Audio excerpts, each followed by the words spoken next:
Muy buenas tardes. Muy agradecido a Dios por la oportunidad, por el privilegio de encontrarnos a través de este medio.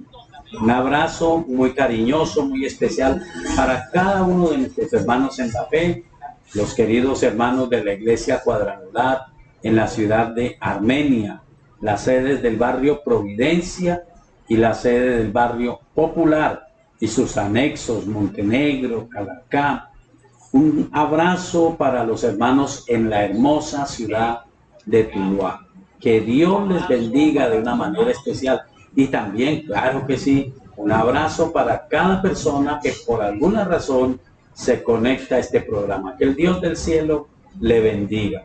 Bueno, queremos saludar a nuestra querida hermana Cristina Ríos, muy agradecidos a Dios porque sabemos que recuperó un poco su salud, que está en plena recuperación, está con su esposo Gustavo allí en Puerto Samaria. Un saludo y un abrazo a cada uno de los que está en Puerto Samaria. Y donde quiera que usted nos sintonice, que Dios le bendiga. Estamos agradecidos a Dios porque este tiempo de Navidad, estuvimos diciendo, la palabra Navidad viene de la palabra latina natividad, que quiere decir nacimiento. Entonces, cuando una persona le está diciendo a otra feliz Navidad, aunque no lo entiende, aunque no sabe el acontecimiento, está diciendo felices, bendecidos, porque nació el Salvador. Qué pesar que nosotros decíamos en esta mañana, a veces no sabemos que cuando nació Jesucristo fue un ejercicio un poquito pesado que traté de hacer con la querida iglesia cuadrangular El Shaddai, tanto en la sede Providencia como en la sede del barrio Popular, y desde luego quienes pueden sintonizarnos por este mismo canal. Deseo de todo corazón que Dios les bendiga.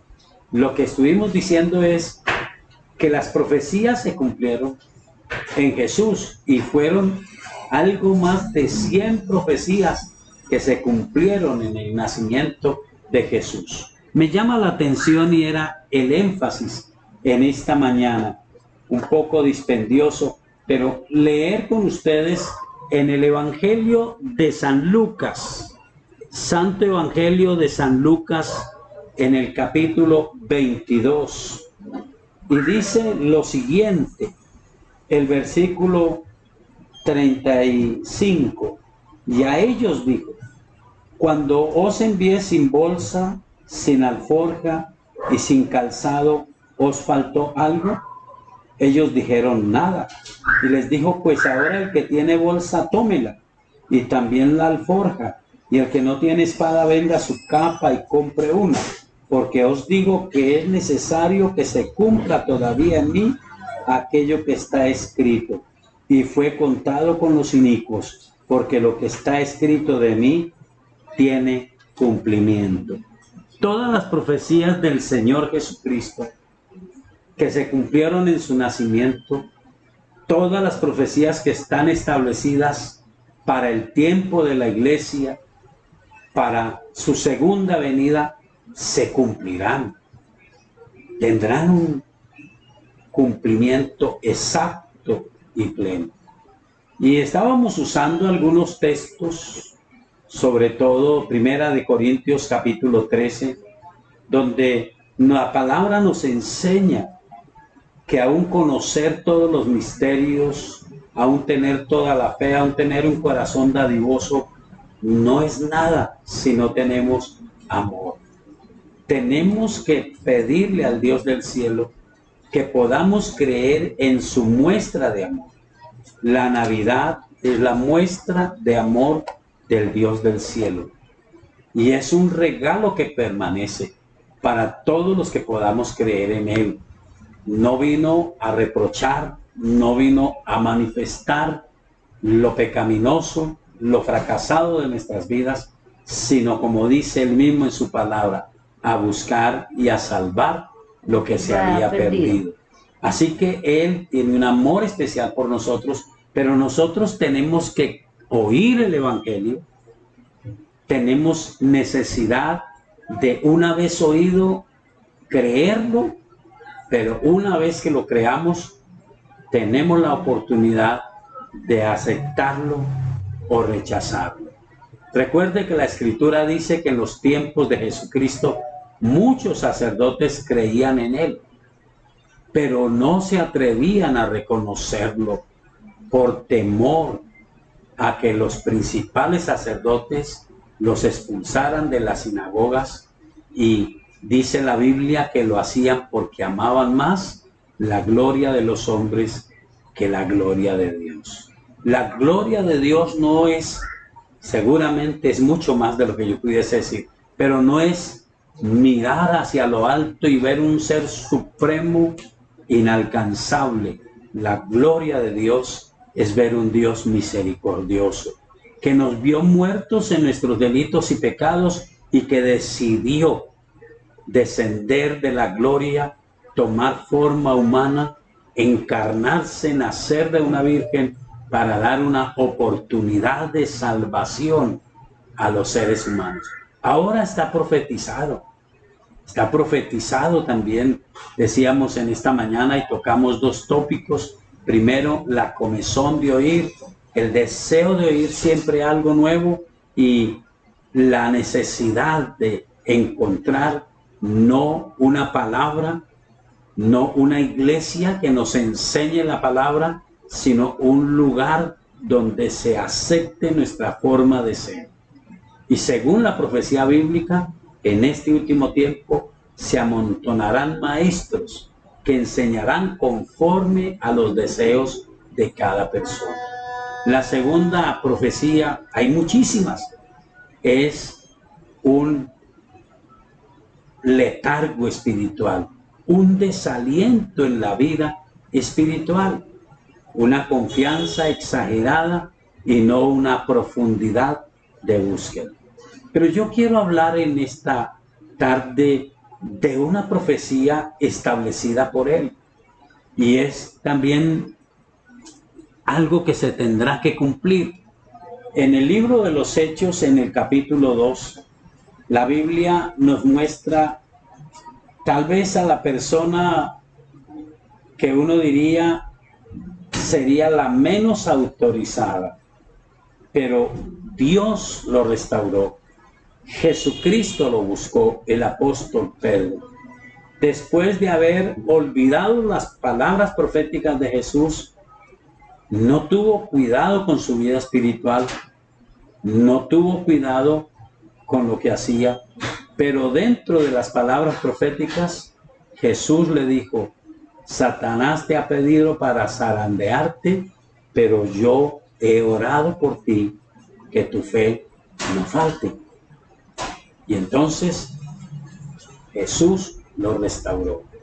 Ahora es bautizado por el Espíritu Santo en Hechos capítulo 2, y se forma una especie de confusión. Mucha gente estaba asombrada, maravillada, ¿por qué no decirlo? Agradecida a Dios, diciendo: oímos en el idioma en que hemos nacido, en una forma clara, comprensible, hablar a todos estos de las maravillas de Dios.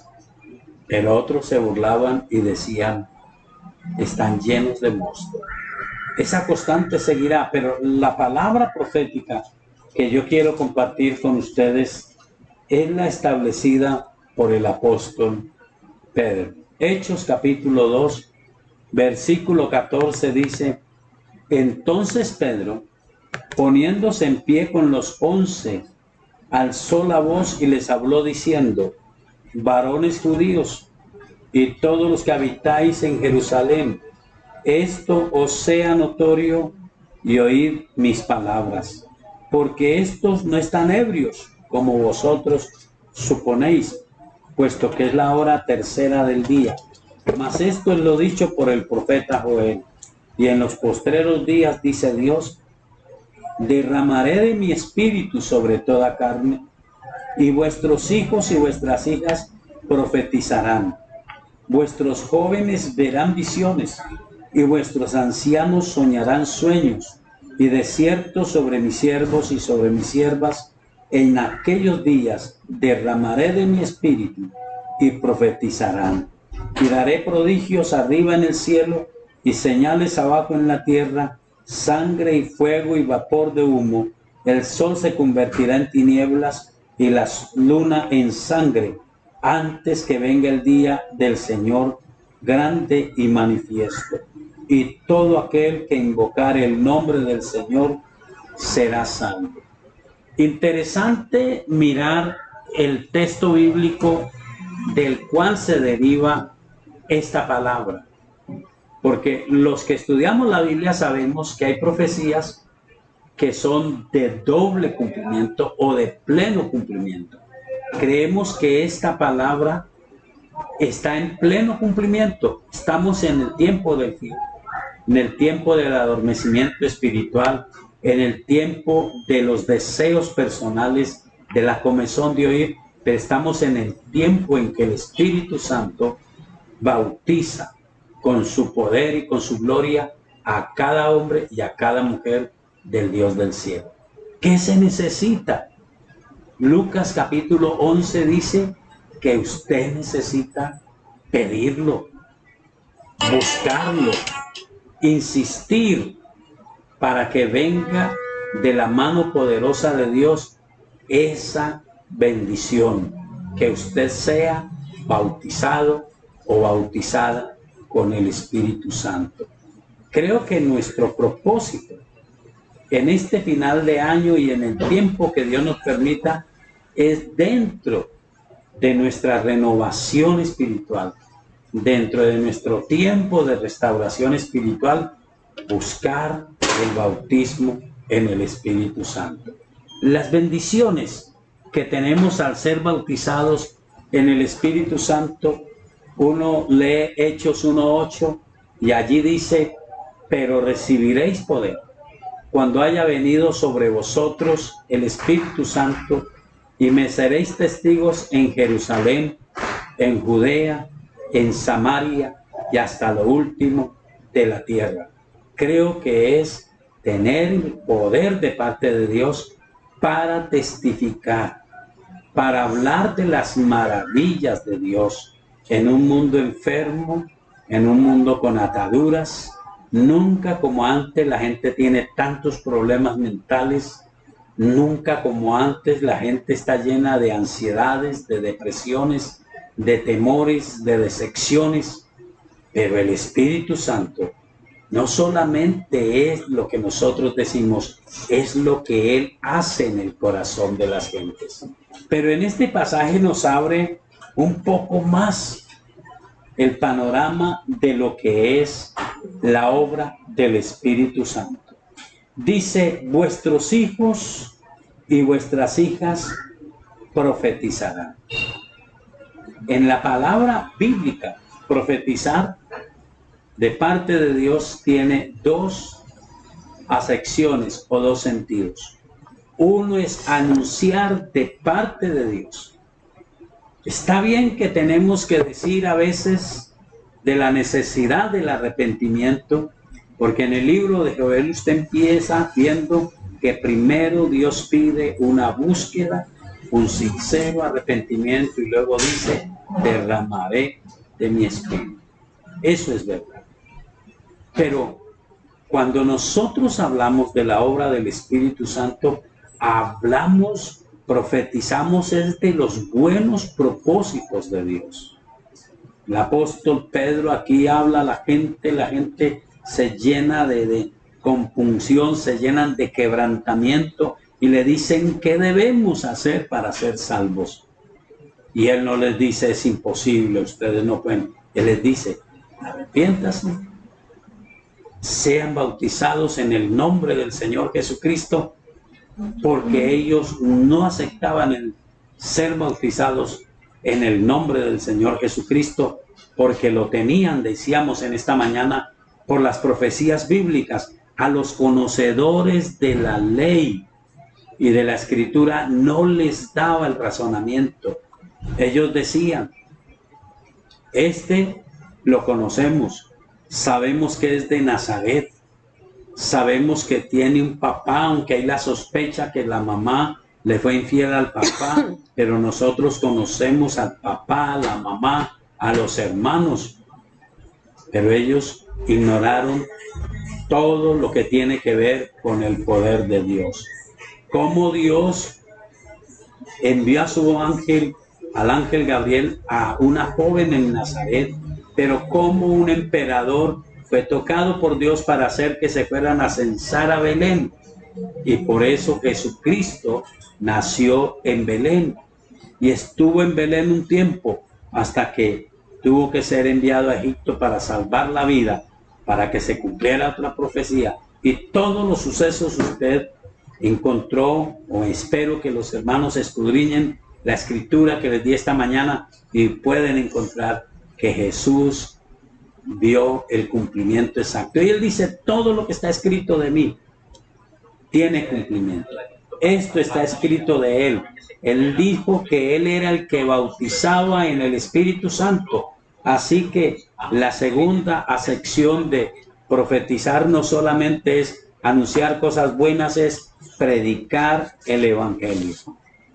Un tiempo en que nos debatimos entre que los jóvenes no pueden servir porque están demasiado ocupados, metidos en la tecnología, pero él dice que su Espíritu Santo vendrá sobre toda carne y nuestros hijos y nuestras hijas serán los predicadores usados por el Dios del cielo. Pero hay algo más, dice, nuestros jóvenes verán visiones. En el sentido bíblico, visiones, una convicción de llevar a cabo buenos propósitos. Hay un libro y hay una iglesia que se mueve en ese tópico, vidas con propósitos. El Señor del cielo, por su Espíritu Santo, hace que nuestros jóvenes tengan buenos propósitos, visiones para alcanzar a una nación, visiones para alcanzar a los que no conocen, a los que están consumiendo droga, consumiendo alcohol, a los que están viviendo una vida de perdición. Dios los usará a ellos para tener objetivos claros. Algunos tendrán visión de colocar empresas, negocios importantes para con sus dineros apoyar a la iglesia y apoyar a la gente que Dios quiere bendecir.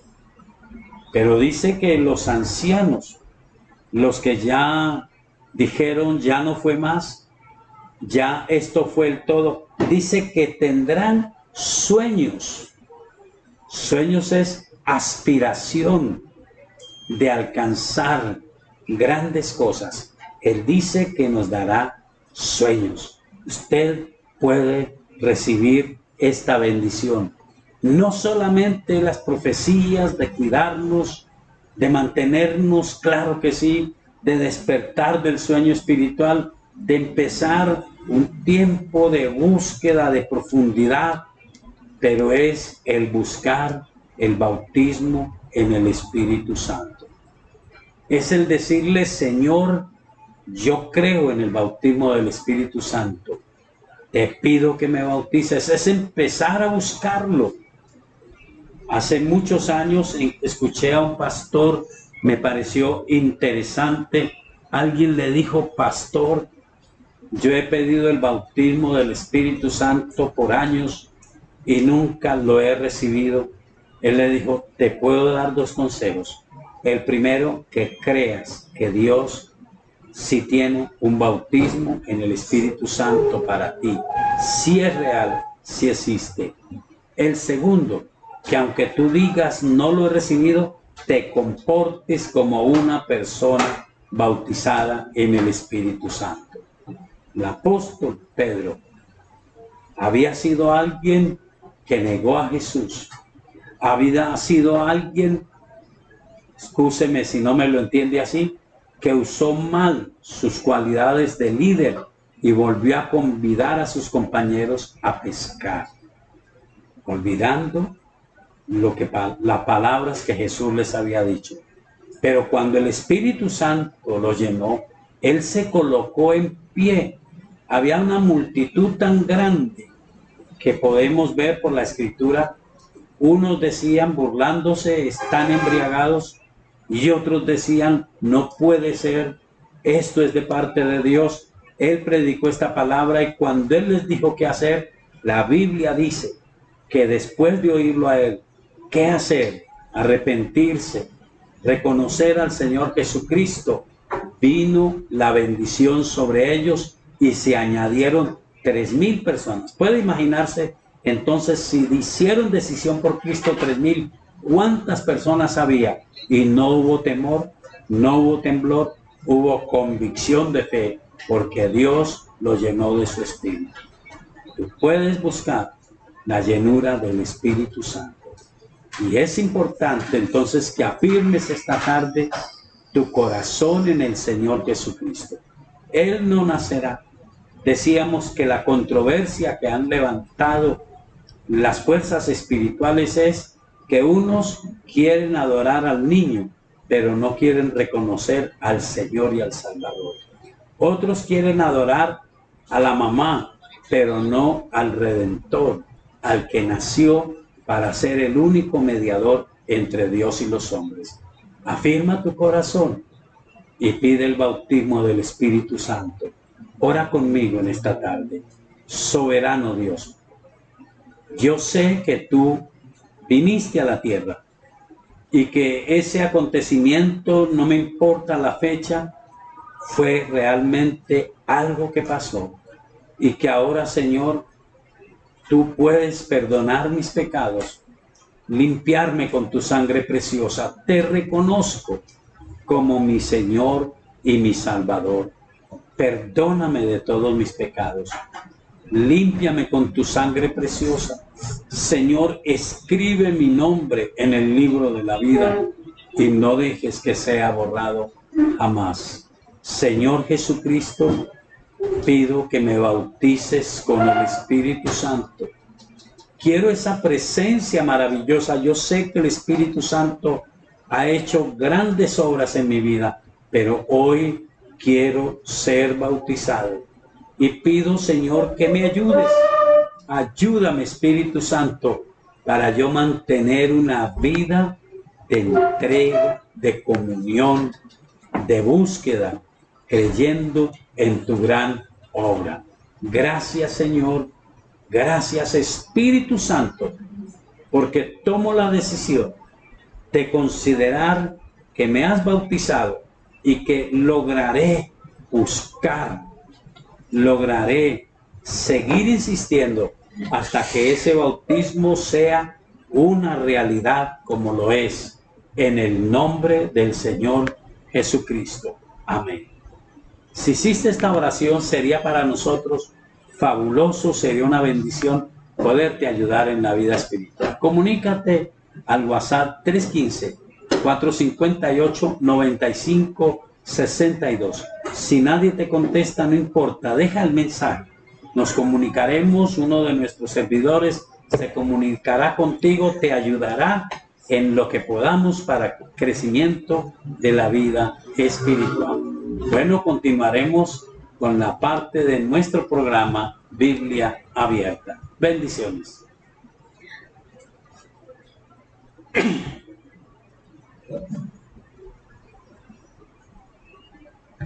Buenas tardes para todos. Bueno, la sección dice Biblia Abierta, preguntas razonables. La primera dice, la mamá de un amigo la visitan muchas veces en la casa personas que se autoproclaman reverendos. Quiero saber de dónde salen esas personas con esos títulos, entendiendo que es un desorden ministerial o tiene que ver o no. Bueno, en realidad no podemos decir siempre que sea un desorden. Lo que sí es que hay muchas iglesias que comienzan con un buen corazón. Personas que tienen una inspiración de parte de Dios, que tienen en su corazón la necesidad de predicar el Evangelio y que, aunque no quieran, si tienen éxito, se convierten en lo que comúnmente llamamos una denominación. Una denominación es una iglesia que ha crecido. Y hay algunas tradicionales conocidas en todo el mundo. En Colombia las hay, gracias a Dios. La Iglesia Cristiana Cuadrangular en Colombia es una de ellas. Una iglesia que nació por la visión de una persona de dar a conocer el Evangelio y que al crecer tiene la necesidad de tener un orden. Entonces, a veces no es simplemente que alguien se autoproclame. Claro, permítame primero decir el orden de servicio establecido en la palabra de Dios. Cuando usted lee la Biblia, usted encuentra, por espacio no puedo decir todo, pero usted encuentra 3 clases básicas de servidores. Están los ancianos, están los obispos y los diáconos. Ya leemos los textos. Los ancianos, como la iglesia cristiana tuvo su origen en Israel, eran algo muy parecido a los ancianos que se establecían por la ley en las sinagogas o en el mismo pueblo de Israel.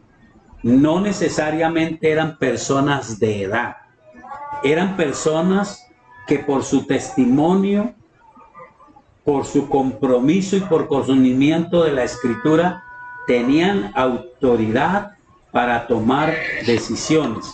Se reunían los ancianos y eran los que tomaban decisiones sobre la iglesia. Los obispos eran hombres determinados, en algunos lugares eran mujeres, que tenían un anhelo de servir a Dios y que eran colocados sobre un grupo de personas para ayudarles a crecer en la fe, y eran los que ejercían el ministerio como dirigentes de la iglesia. Estaban los diáconos, que eran personas que tenían el propósito de servir o de ayudar en muchas áreas. Son muchos los textos bíblicos que encontramos para ello. Pero ya saliendo de los tiempos bíblicos, las iglesias al crecer tuvieron necesidad de organizarse, y algunas iglesias tienen un cierto nivel de servicio.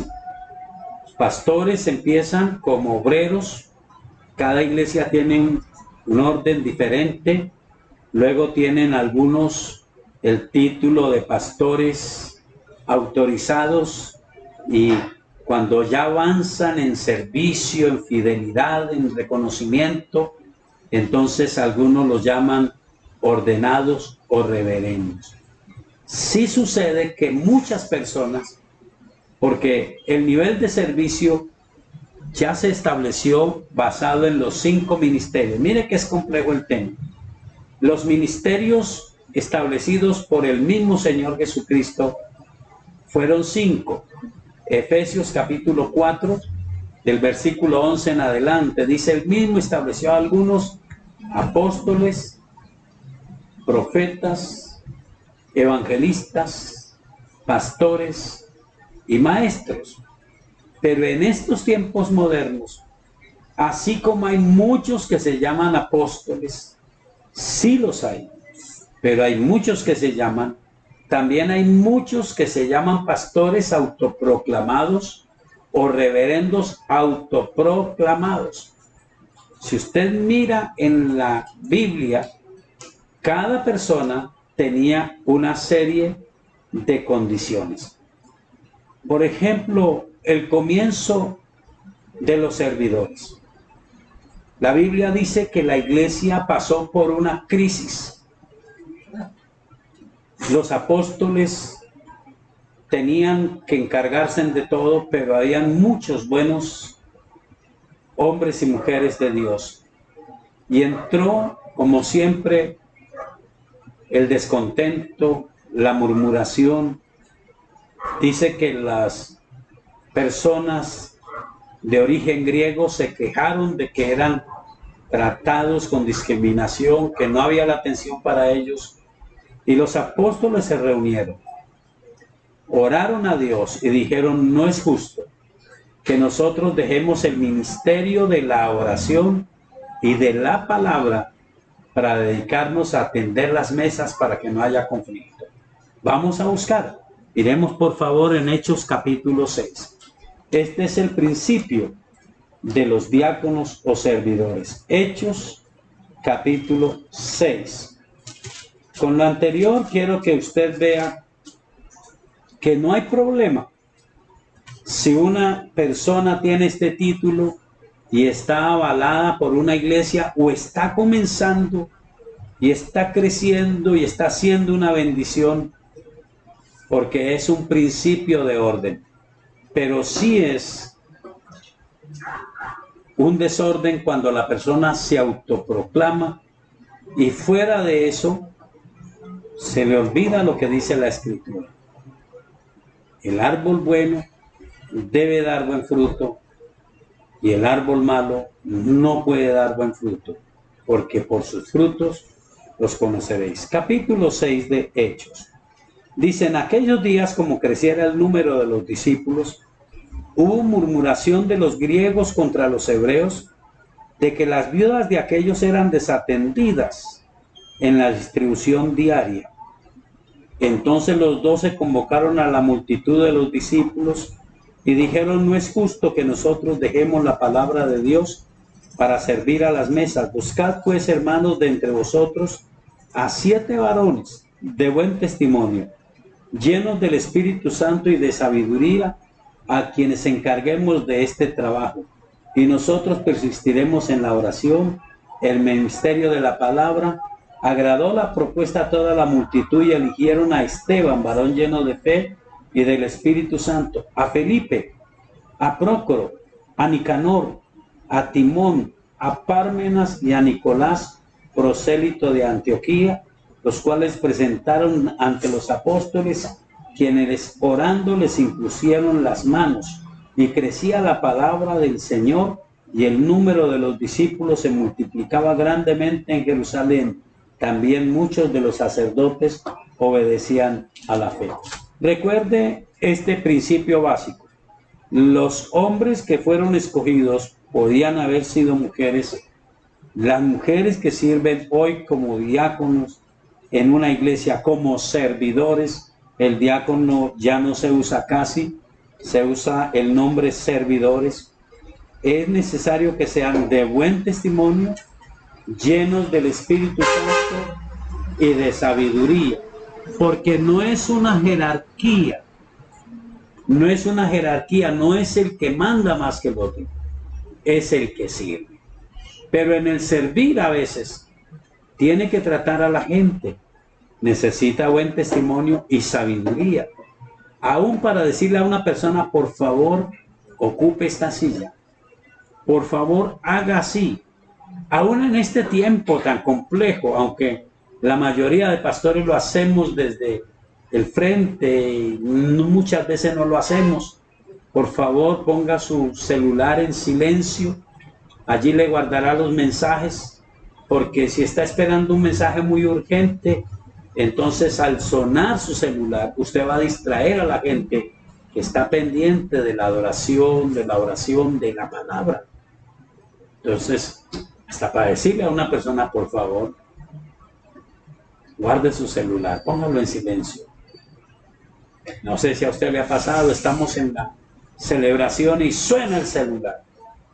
Entonces, hasta para eso se necesita sabiduría, gracia del Espíritu Santo y buen testimonio. Pero en la Biblia aparece otro detalle, y está en Primera de Timoteo, el capítulo 3. Primera de Timoteo, el capítulo 3, está hablando de los que anhelan el obispado, y está hablando de los ancianos y de los diáconos. Dice: palabra fiel, si alguno anhela obispado, buena obra desea. Pero luego sigue una serie de condiciones morales y espirituales. Si usted lee esos versículos, si alguien en este tiempo está ejerciendo el pastorado a más del llamado, del respaldo de Dios, tiene que tratar de tener estas cualidades. Y cualquier misión, cualquier iglesia que tiene establecidas esas jerarquías de servicio, no jerarquías de mandar, sino de servicio, impone estas condiciones. Entonces no me parece que sea un desorden. Me parece un desorden si cualquiera aparece diciendo yo soy pastor, yo soy reverendo, yo soy apóstol. A partir del versículo 8 están las condiciones muy parecidas de los que ejercen el diaconado. Y en este mismo, o en esta misma palabra aparece en el capítulo 5 lo que tiene que ver con los ancianos. No está hablando solamente de los ancianos en edad. El versículo 17 del capítulo 5 dice, los ancianos que gobiernan bien sean tenidos por dignos de doble honor, mayormente los que trabajan en predicar y enseñar.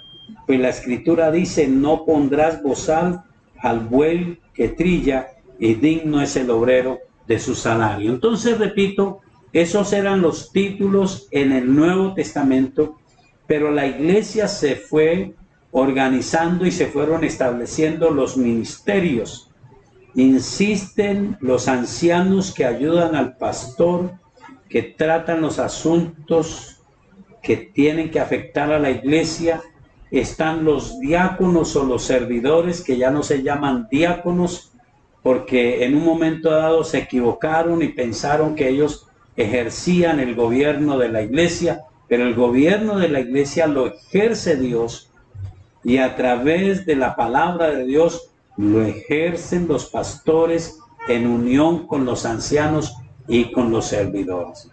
Entonces, sería interesante, pueden aparecer todos estos y aparecerán más, pero lo importante es que esas personas puedan reconocer al Señor Jesucristo como su Señor y su Salvador. Y una vez reconozcan al Señor Jesucristo, se determinen por congregarse en la iglesia. Sé que es moderno. Hay gente que dice yo tengo a Cristo y no necesito la iglesia, pero la iglesia fue establecida por Jesús. Nadie puede crecer, nadie puede darle el honor y la gloria a Jesucristo y tener un servicio agradable a Dios en desacuerdo con la iglesia. Hay necesidad de pertenecer a un cuerpo para el buen orden.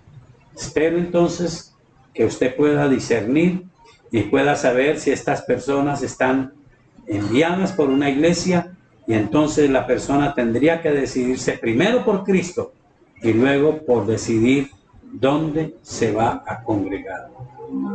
Pero si es una persona desordenada, entonces lo primero que tenemos que enseñar es, si no se tiene a Cristo, se pueden tener miles de reverendos o de pastores o de maestros, y se corre el riesgo de irse tras lo que no es. Recuerde que está profetizado: engañarán, si fuere posible, aún a los escogidos.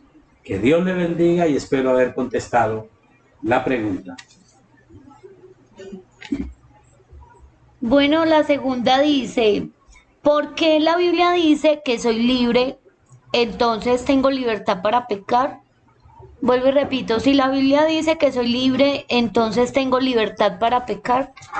Claro que sí, pero espero que me escuche bien la explicación. Recuerda que en un momento dado algunas personas no entendieron el mensaje de Jesús, y sus discípulos le dijeron: Señor, esa palabra que usted dijo es demasiado dura. Y luego dice que le dijeron, Señor, la gente no quiere seguirlo porque usted les habló una palabra muy dura. Y él, pienso yo, no en arrogancia, no en soberbia, les dio la libertad. Les dijo, ¿se quieren ir ustedes también? Recuerda de nuevo el apóstol Pedro tomando el primer lugar para hablar. Él dijo, Señor, ¿a quién iremos? Solo tú tienes palabras de vida eterna. Entonces yo sí tengo libertad, porque Dios no quiso autómatas. Él no quiso tomar el corazón de una persona y obligarla. Él se revela a la persona. Y cada persona toma la decisión de recibirlo o no.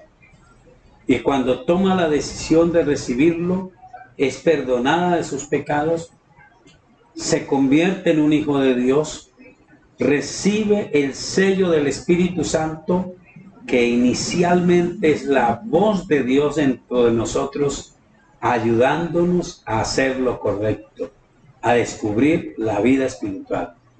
Pero siempre está en nuestro corazón la decisión. Miremos el paralelo de esto.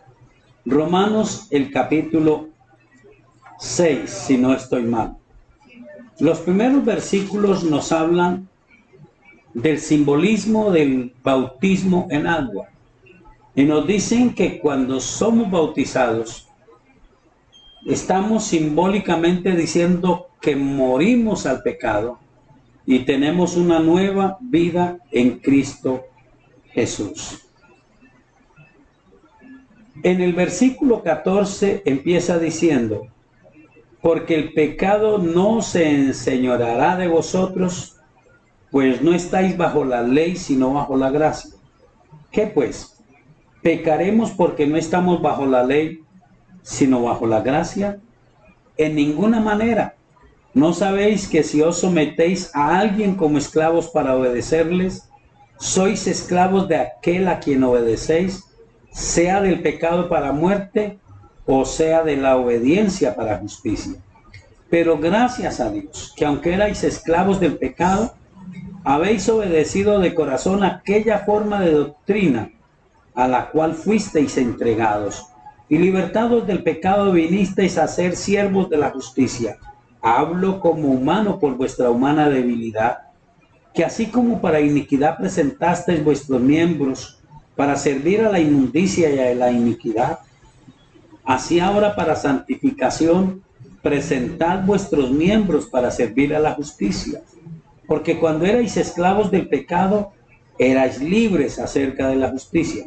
Pero ¿qué fruto teníais de aquellas cosas de las cuales ahora os avergonzáis? Porque el fin de ellas es muerte. Mas ahora que habéis sido libertados del pecado y hechos siervos de Dios, tenéis por vuestro fruto la santificación y como fin la vida eterna. Porque la paga del pecado es muerte, mas la dádiva de Dios es vida eterna en Cristo Jesús, Señor nuestro. Entonces tenemos libertad, lo que no pasa con el pecado. La gente se hace adicta al alcohol, a la droga, a la pornografía, a los desórdenes sexuales y se convierten en una atadura que no permite que la persona sea feliz. Sin la adicción, cualquiera que sea, no puede vivir, pero haciendo la esclavitud no se siente feliz, no se siente bendecido. Cuando usted recibe a Cristo de corazón, se cumple la palabra. Si el Hijo os libertare, seréis verdaderamente libres. Pero hay que tomar en cuenta las palabras que complementan esta manifestación de Jesús.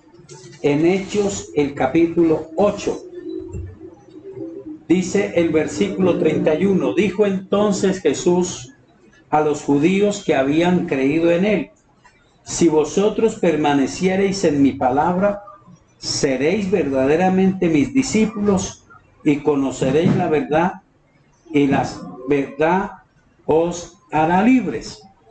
Le respondieron: linaje de Abraham somos, y jamás hemos sido esclavos de nadie. ¿Cómo dices tú, seréis libres?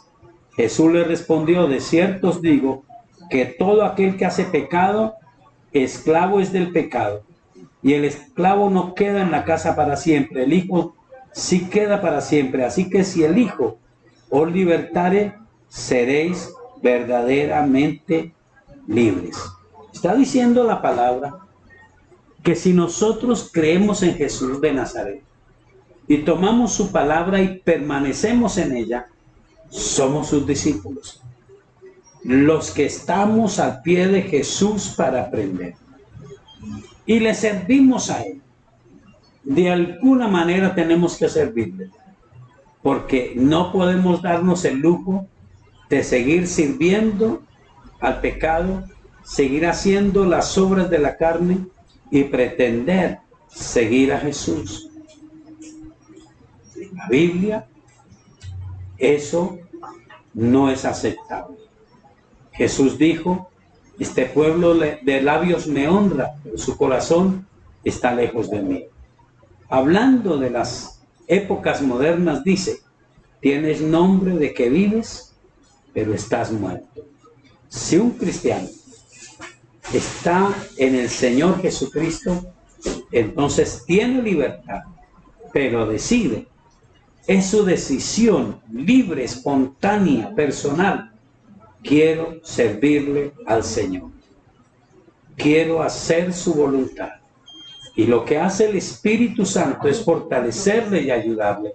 Y la función de la iglesia, cada celebración, cada enseñanza, cada oportunidad de servirle, es ayudarle a usted en su decisión de servirle al Dios del cielo. Claro que sí tenemos libertad, pero queremos servirle a Dios, porque Romanos capítulo 6 nos dice que fruto había de servirle al pecado: amargura, dolor, muerte espiritual. Pero ahora tenemos vida en Cristo Jesús y la queremos conservar. Dios le bendiga, espero haber contestado su pregunta. La tercera pregunta dice: ¿cuáles fueron los primeros motivos de Jesús de venir a morir en la cruz por el mundo? ¿Cuáles fueron los primeros motivos? Bueno, tenemos un primer motivo, o no sé cuál usted dirá que es el más importante. Ya leemos los textos. El primer motivo es que, excúseme porque no está escrito así en la Biblia, pero la Biblia dice que cuando Dios creó al hombre, Él dijo: hagamos al hombre a nuestra imagen y semejanza.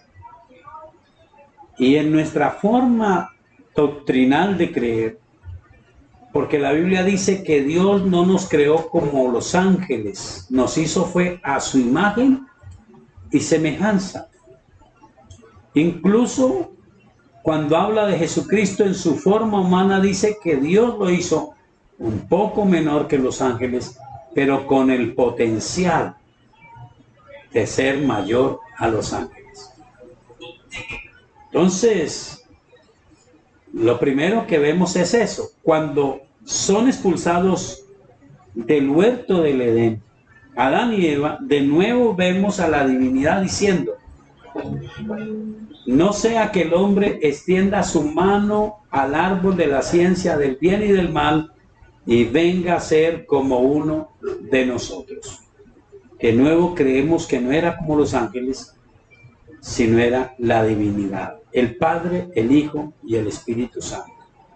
Ahora bien, vez tras vez Jesús dijo, vez tras vez Él aseguró: no he venido para hacer mi voluntad, sino para hacer la voluntad del que me envió, la voluntad del Padre.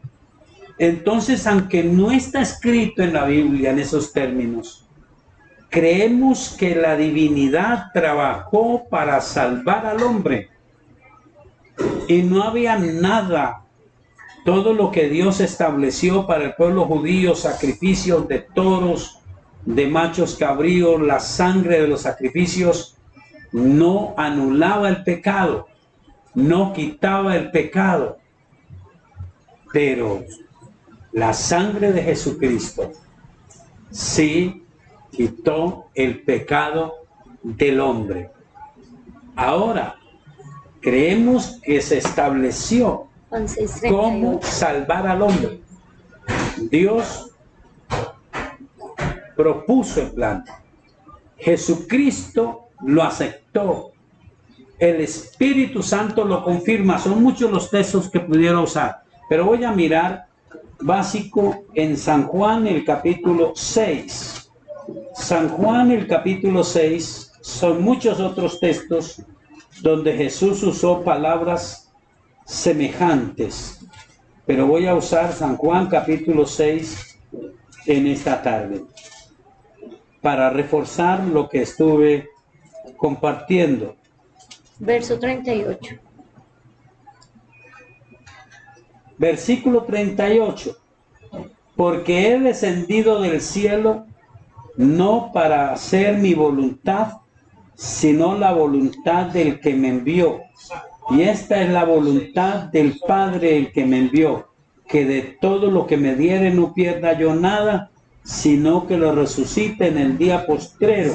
Y esta es la voluntad del que me ha enviado, que todo aquel que ve al Hijo y cree en él, tenga vida eterna, y yo le resucitaré en el día postrero.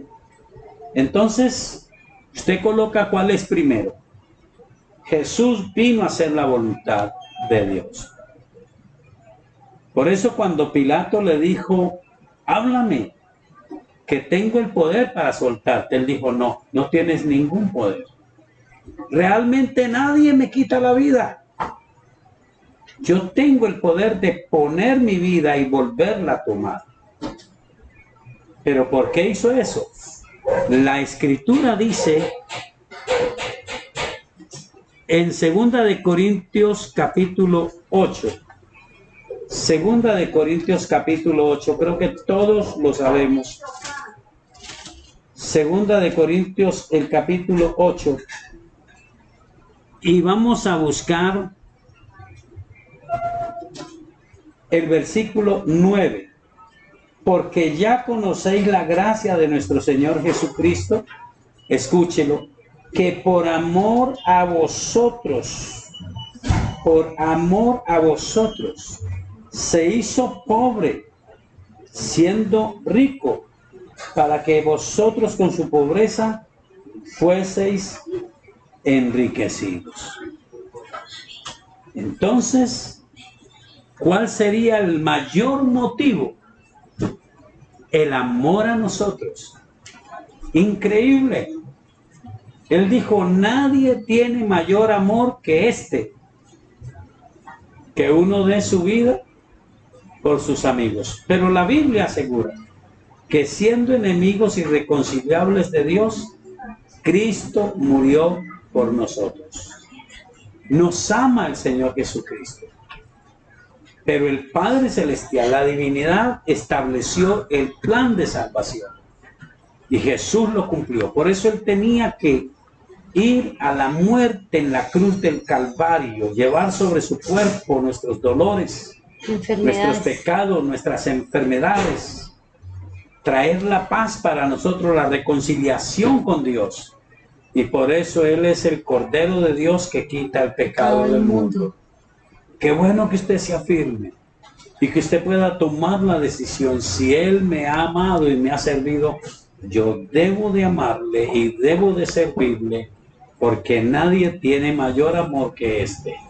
Y Él fue al límite, siendo enemigo irreconciliable de Dios, murió por mí. Así que es maravilloso saber que Jesús no solamente le hizo caso al Padre, Jesús hizo la voluntad del Padre, pero nos ama Dios el Padre, nos ama el Señor Jesucristo, y la Biblia dice, el Espíritu que Él puso en nosotros nos anhela celosamente. Dios te ama. Entrega tu vida en plenitud a Él. Bueno, oremos, soberano Dios, muchas gracias por este amor tan grande, por todo lo que tú has hecho. Escapa a nuestra mente, a nuestro corazón, como dice tu palabra, el comprender la altura, la profundidad y la anchura de tu amor que excede a todo conocimiento. Ayúdanos a tener gratitud, Señor. Concédenos una noche buena y agradable, y que cada uno de los oyentes, de los que ven este programa, puedan estar seguros que los ama Dios el Padre, los ama el Señor Jesucristo y los ama el Espíritu Santo. Gracias, Señor. Gracias, Dios, en el nombre de Jesús. Amén. Recuerde que mañana tendremos nuestro programa La Hora de Poder por Sultemaida Radio 106.9 de 5 a 6 de la mañana. Un abrazo y una excelente noche. Bendiciones de Dios del cielo. La Hora de Poder por Sultemaida Radio 106.9 de la mañana. Un abrazo y una excelente noche. Bendiciones.